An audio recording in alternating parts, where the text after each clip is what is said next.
The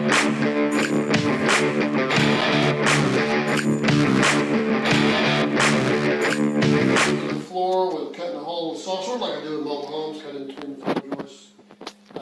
This is the floor joist. I'm really not that strong.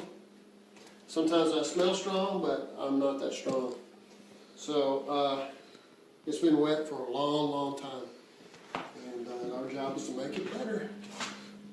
It's went through plywood underneath and then particleboard and then the floor joist. So it had plastic too, by the way. Somehow it still got through all of that. So here we go. A couple hours later, when I say couple, I mean two. We've got all this out, and that one, although it looks, it's pretty good.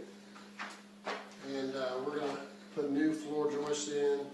I'm going to try to encourage them to put plastic down so that we won't get all the moisture up onto the floor joist.